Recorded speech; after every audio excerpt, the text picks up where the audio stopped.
Welcome back to AFTV. I'm here with the other half of the Dan duo. We've had positive Dan, now we've got realist Dan.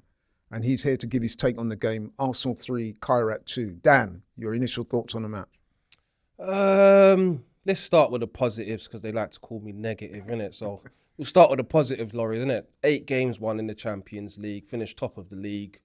Only 4 goals conceded, I think. It's a win tonight, but if I'm being real, it was a bit deflating the way we got that win, especially with them scoring that goal in the last minutes of the game to make it 3-2. So, yeah. It's interesting because there was 2 kind of comedic moments. We had Noni Madueke.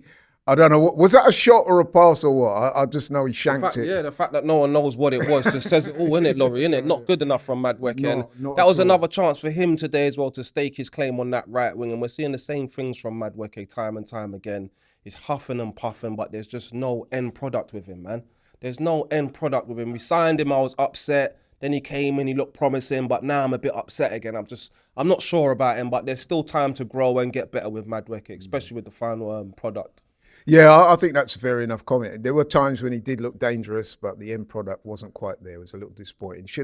There was a couple of other moments where he had opportunities and didn't quite take them.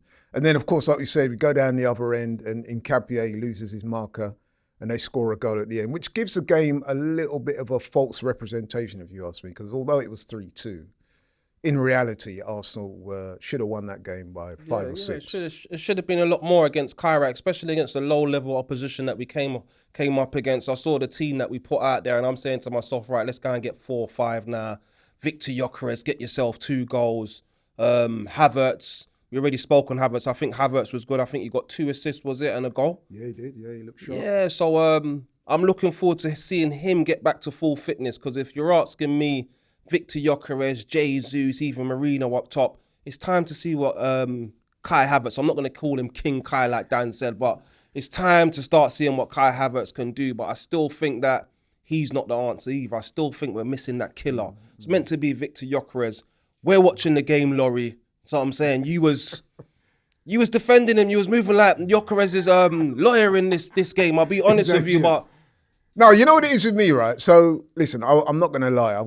I guess I got an interest because I was a strong advocate for him to come to the club. I really wanted him. Yeah, me and you both, to be fair. And let's be honest, it's been hit and miss. I mean, he scored today with pretty much his first touch, but then it could be argued that there was a couple of other chances that he should have converted. But I guess what I'm saying is it's his first season. He's getting used to the way we play, and it's going to take a little bit of time. So even though the fans are on his case, and listen, I get it, he's still our top scorer at the moment. I think he's gone into double figures with tonight's goal. It was literally his first touch of the game. He scored, he got off to a great start. Could have had a couple more. But then we saw when Jesus come on, okay, I know he had a good moment. The goal was disallowed. But, there was a couple other 2 one-on-ones he should have scored. He didn't. Jesus not clinical, but Victor Gyökeres, you can call me harsh, but even with his goal, it was a clunky touch. It wasn't a great finish. Keeper should have really saved it. So I'm still not sold on Victor Gyökeres. And with what we're trying to win this season, I know you said give him time. I want to give him time as well. But I just feel like Kai Havertz will give us more once he's fully fit. Definitely. But would you agree with me that sometimes, and I was arguing this on the show, and listen, this is no disrespect to Havertz. It's just me being real, right? Sometimes when a player is not in the team, it's almost like they become a better player. Because I can remember vividly last season when Havertz was starting game after game, there was people like me saying, we need a striker. That's why Gyökeres is at the club. Yeah, I was one of them guys. So if he was that guy, where was it last season or the season before? I know he done well, but he's never been prolific as a goal scorer for Arsenal, right? No, definitely not. But the fact that people are asking about Kai Havertz again shows you how poor Victor Gyökeres has been. It's not just. Would you say he's been poor? It's not. He's been poor. It's not just his finishing. It's his overall gameplay that I'm concerned about. It's when the ball comes into him and it's not sticking. It's his control. It's the runs that he's making. It's not good enough. Let's hope it gets better. He's got a goal today. Would I be starting him against Leeds? I don't know who I'll be starting against Leeds. I might even go with Marino at top against Leeds, I'll be honest with you. Wow. Okay, fair enough. I hear you. Let's talk about some of the other players today that came into the team, and we're hoping that they stick their hands up for a starting place against Leeds. You're talking about the likes of Odegaard, Eze, Madueke, people like that. Who else on the periphery of the team came in tonight, do you think, stuck his hand up to say, look, I'm here if called upon against Leeds?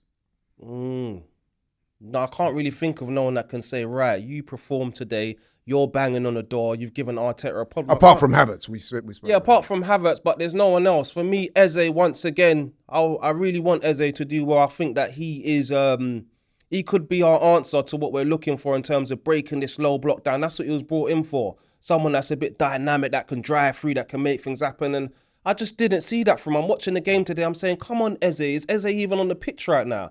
What's going on? But saying that, I won't be starting Odegaard. I would start Eze on the weekend because for me, like Dan alluded to, when Odegaard came, he slowed the game down.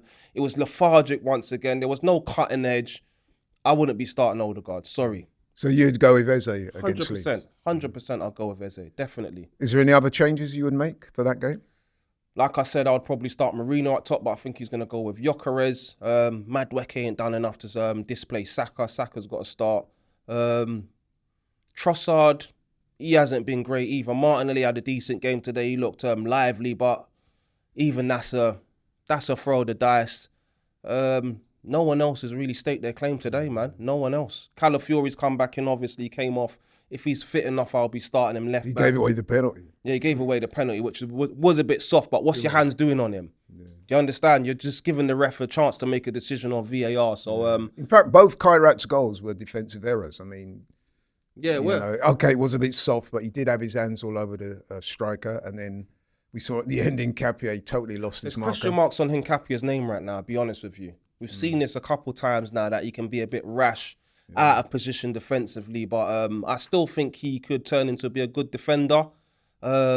Invincible with Bayern Leverkusen, so he's definitely got the experience. But for me, Nketiah ain't coming on the weekend. It's just the same back four with Calafiori at left back if he's available to start again. And just finally, very quickly, how confident are you ahead of the game against Leeds on Saturday? Yeah, I'm not confident, Laurie. I'll be honest. Oh, you're not? Okay. No, I'm not confident. I'm not confident. I think that's going to be a very hard game. Ellen Road's going to be tough.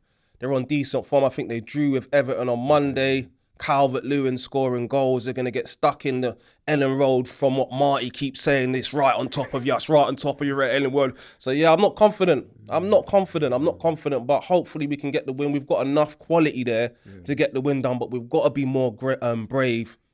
The attack needs to be more fluid. And, yeah, we'll see what happens. But fingers crossed, we'll see what happens, man. Okay, bro. I appreciate your honesty and your forthrightness. Cool. Bro. Travelling to away games has never been easier, especially with Rocket Mobile. Unlimited data, unlimited everything in the UK. When you leave the UK, it's 20 gig of roaming data. Life is very easy. £16 a month, no hassle. How you doing, You're doing all right? And this is what you get in Europe. Hello. Tony Ellis! All right. Thank you so much. You're the man.